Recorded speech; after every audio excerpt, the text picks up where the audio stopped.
दोस्तों, मैं सतवीर दलाल अपने यूट्यूब के भारत लिंक ग्लोबल चैनल पर लंदन से आपका स्वागत करता हूं। दोस्तों, लंदन की एक प्रॉब्लम तो ये है कि सभी समाचार जो भी इंडिया के हैं वो सभी की एक्सेस से नहीं हो पा रही। यहाँ पर एक तो न्यूज़पेपर तो बिल्कुल ही नहीं है यहाँ पर कि इंडिया के जो न्यूज़पेपर है मैं उनको देख सकूँ या फिर चैनल है उनको देख सकूँ, क्योंकि उनकी एक्सेस ही नहीं है। और कुछ ही जो थोड़े बहुत चैनल है जिनकी एक्सेस है उनको मैं देखता नहीं। क्योंकि मैं उनको ये मानता हूँ कि वो पत्रकार नहीं है, वो भड़वे हैं लोग और भड़वागिरी करते हैं। उनका सिर्फ एक ही काम होता है कि बस कुछ भी हो जाओ, सरकार की बुराई करना, जबकि सिर्फ एक ही रास्ते पे चलना, एक ही लाइन पे चलना। सरकार की हर अच्छी चीज़ में से भी अगर उन गलतियां निकालना, बदनाम करना, उनके बारे में भला बुरा कहना, ये मैं नहीं मानता कि ये कोई पत्रकारिता है। खैर चलिए दोस्तों, ये तो बाद की बात है। अब यहाँ पर मौसम है थोड़ा कुछ ऐसा है, माइनस में टेम्परेचर है, तो मेरी भी थोड़ी तबीयत डाउन है। लेकिन अब एक जो समाचार था वो जो मुझे दिखाई दिया तो मुझे लगा कि इसके ऊपर कुछ ना कुछ बोलना चाहिए मुझे अपने चैनल के ऊपर। वो समाचार ये था दोस्तों कि हमारे देश के जो पूर्व प्रधानमंत्री जी थे मनमोहन सिंह जी, उनका निधन हो गया। और उनके निधन पर जब वो उनका अंतिम संस्कार किया गया तो निगम बोध घाट पर किया गया। और वो जो अंतिम संस्कार है, सरकार ने पूरे राजकीय सम्मान के साथ उनका अंतिम संस्कार किया और एक हफ्ते के लिए उनका वो घोषित किया, राष्ट्रीय ध्वज झुका रहेगा, राष्ट्रीय शोक मनाया गया, मतलब उनको घोषित किया गया राष्ट्रीय शोक। तो मुझे नहीं लगता कि इसमें किसी तरह का कोई कमी रखी है सरकार ने, या फिर उनके साथ मनमोहन सिंह जी के साथ कोई गलत सलूक किया या उनके पार्थिव शरीर के साथ कोई गलत सलूक किया। ऐसा कुछ भी नहीं किया गया। लेकिन राहुल गांधी जी का जो बयान पड़ा है उसमें उन्होंने ये कहा कि मनमोहन सिंह जी का अपमान किया गया और उनको जहाँ उनका जाना चाहिए था, जहाँ समाधि स्थल बनना चाहिए था, जहाँ उनका अंतिम संस्कार होना चाहिए था, वहाँ पर उनका अंतिम संस्कार नहीं किया गया। निगम बोध घाट पर उनका अंतिम संस्कार किया गया। और मनमोहन सिंह जी देश के इतने बड़े नेता थे कि उनकी नीतियों से ही आज जो देश है वो प्रगति के पथ पर शुरू हो चुका है चलने के लिए। तो चलिए दोस्तों, पहली बात तो ये है कि राहुल गांधी जी मानते हैं कि आज जो देश है वो प्रगति के पथ पर चल पड़ा है, ये एक अच्छी बात है अगर वो स्वीकार कर रहे हैं तो। लेकिन बात जहाँ तक आती है उनका ये कहना कि बीजेपी सरकार ने मनमोहन सिंह जी का अपमान किया है, उनको सही जगह पर उनका अंतिम संस्कार न करके और समाधि स्थल का निर्माण न करके। पहले बात तो ये है दोस्तों कि अभी 2-3 दिन तो हुए हैं मनमोहन सिंह जी के निधन को। अगर समाधि स्थल की जरूरत पड़ेगी तो आने वाले टाइम में वो भी हो सकता है। लेकिन अगर बात अपमान की आती है तो अपमान के मामले में राहुल गांधी जी का ये कहना बनता ही नहीं किसी भी सूरत में कि मनमोहन सिंह जी का अपमान किया गया।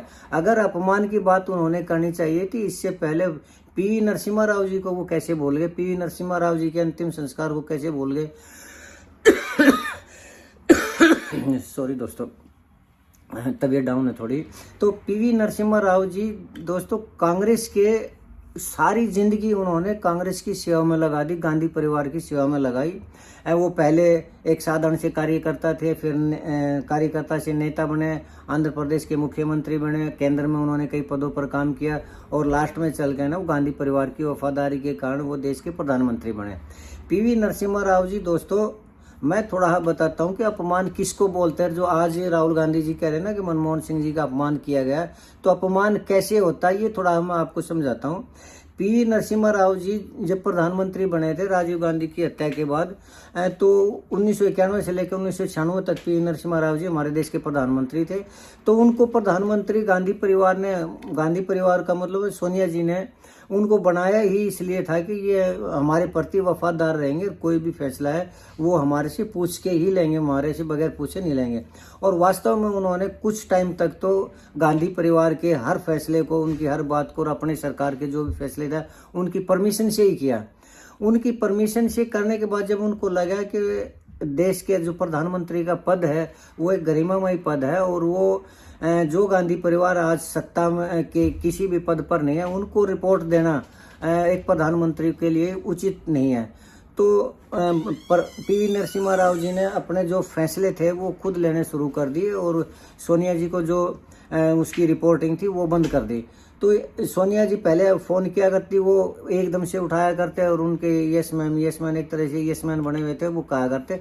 लेकिन उन्होंने जब सोनिया जी के फ़ोन को अवॉइड करना शुरू किया तो एक बार सोनिया जी ने कहा कि क्यों नरसिम्हा राव जी, आपको अपमान लगता है क्या मेरा फ़ोन उठाना? तो दोस्तों मैं पत्रकारिता से जुड़ा हूँ, ये सारी चीज़ें हैं ना, ये मेरी देखी हुई चीज़ें हैं। तो पीवी नरसिम्हा राव जी ने ये कहा था कि मैडम, निजी रूप में पीवी नरसिम्हा राव नाम का जो व्यक्ति है उसको आपका कोई भी बात, कोई भी डायलॉग, कोई भी फैसला उसको स्वीकार्य है और वो कभी भी बुरा नहीं लगेगा। लेकिन हिंदुस्तान के एक प्रधानमंत्री को ये जरूर बुरा लगेगा कि वो एक महिला, एक ऐसी महिला जो किसी भी संवैधानिक पद पर नहीं है सरकार में, उसके फैसले को हर चीज़ उनसे परमिशन लेके करेगी। एक हिंदुस्तान के प्रधानमंत्री की गरिमा के लिए ठीक नहीं है। तो दोस्तों ये बिल्कुल सही बात थी। मैं मानता हूं कि उन्होंने जो कुछ भी कहा है कि पद की गरिमा के अनुरूप कहा, और यही वो अक्सर था जब सोनिया गांधी जी ने उनके साथ दूरी बनानी शुरू की और उनको हटाने की, तो उसमें उन्होंने नहीं किया कि उनको तुरंत हटा जाए, क्योंकि उससे फिर छवि भी खराब होती। लेकिन दोस्तों दूसरी घटना एक और हुई, वो थी 1996 में, जब बाबरी मस्जिद का वो गिराया गया, ढांचा गिराया गया। तो उस टाइम सोनिया जी ये चाहती थी कि पीवी नरसिम्हा राव जी हैं वो मिलिट्री का या पुलिस का या अंडर रिजर्व फोर्स है उनको लेके ने, और जो बाबरी मस्जिद को गिराने के लिए हिंदू समुदाय के लोग आए हुए हैं, कार सेवक आए हुए हैं, उनको भगाए वहाँ से। तो जब पीवी नरसिम्हा राव जी ने देखा कि ये जो कार सेवक हैं ये हजारों की संख्या बल्कि लाखों की संख्या में, और इतने आदमियों के ऊपर बल प्रयोग करना, मतलब किसी भी गृह युद्ध को या किसी भी दंगे को मतलब आमंत्रण देना है, तो उन्होंने ये कदम नहीं उठाया।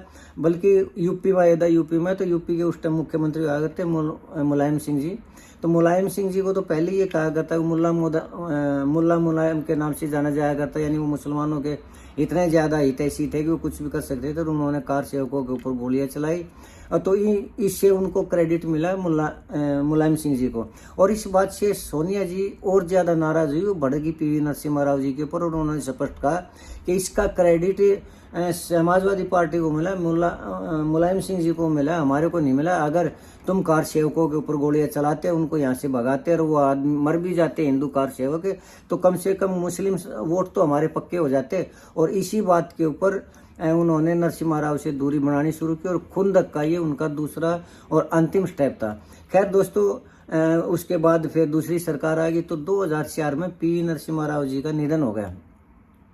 तो पीवी नरसिम्हा राव जी के निधन के बाद पीवी नरसिम्हा राव जी का जो परिवार था, उनकी इच्छा थी कि इनका अंतिम संस्कार दिल्ली में किया जाए। और उस टाइम एक परंपरा हुआ करती कांग्रेस में कि कांग्रेस पार्टी के जो भी प्रधानमंत्री था, जिनका पार्थिव शरीर था, वो पहले 24 अकबरपुर रोड दिल्ली के अंदर कांग्रेस का जो मुख्यालय है वहाँ रखा जाया करता।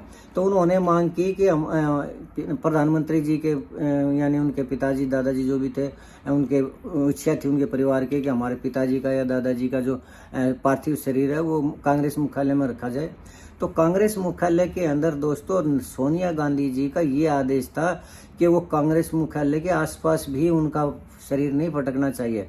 और मैं 2000 से वही पत्रकारिता में जुड़ा हुआ हूँ, तो ये चीज़ उस टाइम मैं भी था, मैंने भी देखा हुआ था। तो शिवराज पाटिल जी गृह मंत्री हुआ करते, उन्होंने शिवराज पाटिल जी ने पीवी नरसिम्हा राव जी के लड़के को कहा कि देखिए, कांग्रेस के मुख्यालय में सोनिया जी का आदेश नहीं है कि आपके पिताजी का पार्थिव शरीर रखा जाए, और उनका ये भी आदेश है कि दिल्ली में भी नहीं उनका अंतिम संस्कार किया जाएगा, आप चुपचाप यहाँ से ले जाइए, नहीं तो आपको और ज़्यादा अपमानित करना पड़ेगा। दोस्तों ये अपमान था, और इन बातों को लगभग 20 साल हुए। तो 20 साल पहले जो राहुल गांधी जी थे वो बच्चे नहीं थे, 20 साल पहले भी वो हर चीज़ को समझते थे, देखते थे, जानते थे।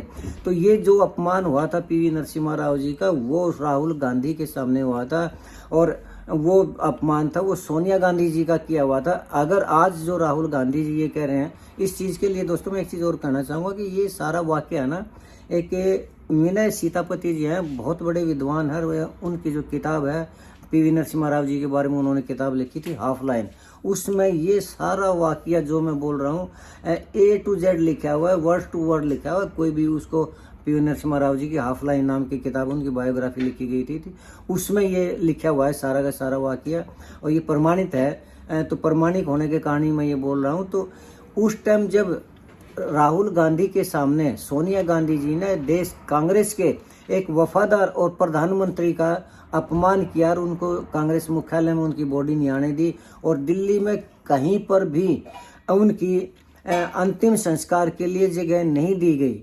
और इतना ही नहीं दोस्तों, एक कदम और आगे बताता हूँ मैं कि जब उनका हैदराबाद में जब अंतिम संस्कार किया गया पीवी नरसिम्हा राव जी का, तो सरकार ने उनको इतनी लकड़ियां भी नहीं दी कि उनका अंतिम संस्कार उन लकड़ियों से हो जाए। और जब उनके नेता और उनके परिवार वाले चिता मुखाग्नि दे के चिता में अग्नि प्रज्वलित करके चले गए, तो दोस्तों लकड़ियां पूरी नहीं थी, तो उनकी जो शरीर था वो जला नहीं था। और उसको कुत्तों ने, आवारा कुत्तों ने उसमें से निकाल के, चिता में से निकाल कर वो उसको नोच रहे थे। खोपड़ी अलग पड़ी थी और उसका शरीर अलग पड़ा था। ये चीज़ें सन टीवी के ऊपर ये फोटो आई हुई हैं सारी की सारी, आप देख सकते हैं। आंध्र प्रदेश के टीवी एक सन टीवी, उसके ऊपर ये सारी की सारी फोटो भी आज भी मिल जाएंगे अगर आप सर्च करेंगे तो, या पता करेंगे तो। ये इतना बड़ा अपमान एक देश के प्रधानमंत्री का जो कांग्रेस ने किया, सोनिया जी ने किया, राहुल जी के सामने हुआ। और आज जब सरकार ने मनमोहन सिंह जी का पूरे राजकीय सम्मान के साथ उनका अंतिम संस्कार किया और राष्ट्रीय शोक 7 दिन का घोषित किया, और अगर ज़रूरी हुआ तो उनका समाधि स्थल भी टाइम आने पे वो किया जाएगा, निर्माण किया जाएगा अगर ज़रूरत हुई तो मैं नहीं समझता कहीं पर भी मनमोहन सिंह जी का अपमान हुआ है, उनके पार्थिव शरीर का अपमान हुआ है, बिल्कुल भी ऐसा नहीं है। हाँ, अगर मनमोहन सिंह जी के अपमान की अगर उनको फिक्र है तो क्या उनको ये नहीं पता कि मनमोहन सिंह जी एक डमी पीएम हुआ करते, सुपर पीएम तो सोनिया जी हुआ करती। क्या कोई फैसला लेने का अधिकार मनमोहन सिंह जी को हुआ करता?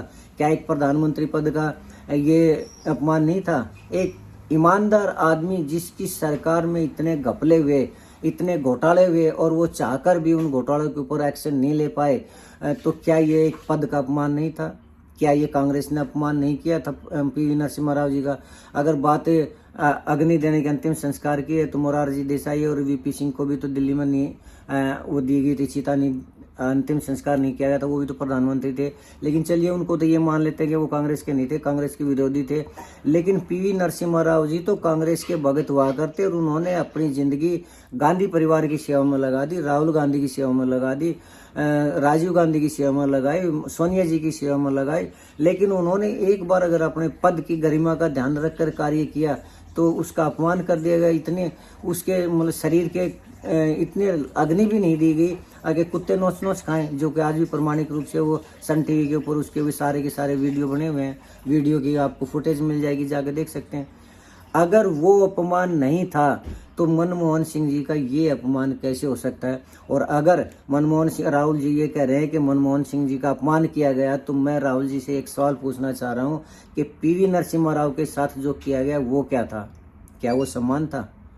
तो मत राजनीति के लिए आरोप लगा देना और ये कहना है कि ये एक देश के प्रधानमंत्री का बीजेपी ने अपमान किया, ये सरासर अनुचित है। और वो लोग जो इसको अपमान मानते हैं, इसकी हाँ मिलाते हैं, मैं उनसे भी एक पूछना चाह रहा हूँ कि एक बार पीवी नरसिम्हा राव जी के साथ जो किया गया था, एक बार उसके ऊपर भी तो सवाल पूछ लें कि अपमान होता है तो कैसे अपमान होता है, प्रधानमंत्री के पद का कैसे दुरुपयोग किया जाता है। और एक प्रधानमंत्री की चिता के, उनके अंतिम संस्कार के चिता के लिए लकड़ी भी नहीं दी जाती ताकि उसका शरीर जो है वो जल सके, पंच तत्वों में विलीन हो सके। दोस्तों आज का दिन राजनीति है ना इतनी घटिया स्तर पर आ चुकी है, और खासकर मैं नेताओं की नहीं कह रहा, मैं जो इनके ये चैनल वाले जो भांड पत्रकार हैं, जो दल्ले पत्रकार हैं, उनसे भी एक सवाल पूछना चाह रहा हूँ कि आपको भी तो एक सवाल पूछना चाहिए था ना राहुल गांधी से कि अगर ये मनमोहन सिंह का अपमान था तो पीवी नरसिम्हा राव का सम्मान कैसे था फिर? और अगर पीवी नरसिम्हा राव जी का अपमान किया गया तो फिर आज वो जबकि कोई अपमान ही नहीं हुआ मनमोहन सिंह जी का, आज कैसे कह रहे हैं कि मनमोहन सिंह जी का अपमान हुआ है? दोस्तों ये सिर्फ राजनीति है। राजनीति में हम कुछ करें, पावरफुल आदमी कुछ करे, उसे कोई नहीं पूछता। और जब वो आरोप लगाना पड़ता है, वो आरोप लगाते हैं दूसरों के ऊपर, तो जो भांड आदमी हैं, जो दल्ले टाइप के पत्रकार है, वो भी उनके साथ आवाज़ मिला लेते हैं। कोई नहीं देखता कि सच्चाई क्या है। और इस पूरे मामले में मुझे नहीं लगता है कि हमारे पूर्व प्रधानमंत्री माननीय मनमोहन सिंह जी थे, उनका कोई अपमान हुआ है। बिल्कुल भी अपमान नहीं हुआ। पूरे न्यायोचित तरीके से बीजेपी सरकार ने उनका पूरा सम्मान किया गया है। तिरंगे में उनका शव यात्रा निकालेगी, पूरे राजकीय सम्मान के साथ उनका अंतिम संस्कार किया गया। ये कहना राहुल गांधी का कि पूर्व प्रधानमंत्री मनमोहन सिंह का अपमान किया गया है, ये एक बचकाना हरकत है। और ये सिद्ध हो रही है कि आज भी वो अपने पप्पू के माया जाल से, पप्पू के रूप से वो बाहर नहीं निकल पा रहे। जो उनको सीरियस बनाने की जो की जा रही है कि राहुल गांधी अब सीरियस हो चुके हैं, हर चीज़ पे सोच समझ के बोलते। अगर हर चीज़ पे सोच समझ के बोलते तो एक बार पीवी नरसिम्हा राव जी के भी अंतिम संस्कार के समय जो किया था उसको भी याद कर लेते दोस्तों। खैर दोस्तों, राजनीति है, अब राजनीति में तो ये चीज़ें चलती रहती हैं, लेकिन मैं इसी से सहमत नहीं हूँ। मुझे उम्मीद है कि आप भी इस चीज़ से सहमत नहीं होंगे। और अगर आपको मेरा ये वीडियो पसंद आया तो मैं आपसे प्रार्थना करना चाहूँगा कि आप मेरे इस वीडियो को लाइक करें, शेयर करें। और दोस्तों, एक विशेष निवेदन मैं ज़रूर करना चाहूँगा कि हम मेरे इस चैनल को सब्सक्राइब ज़रूर करें, ताकि मैं जो यथास्थिति है, जो वास्तविकता है, वो आप लोगों को बताता रहूं। और मैं ये आपको फिर कह रहा हूं कि मैं किसी भी पार्टी, नहीं तो मैं बीजेपी का समर्थक हूं, न कांग्रेस का विरोध हूँ, लेकिन जो सच्चाई है, जो फैक्ट है, मैं उसी के साथ हूँ और उसी के ऊपर मैं बात करता हूँ। तो दोस्तों, एक बार फिर आपसे प्रार्थना करूँगा कि आप मेरे इस चैनल को सब्सक्राइब जरूर करें दोस्तों। इसके साथ ही धन्यवाद, नमस्कार, जय हिंद, जय भारत।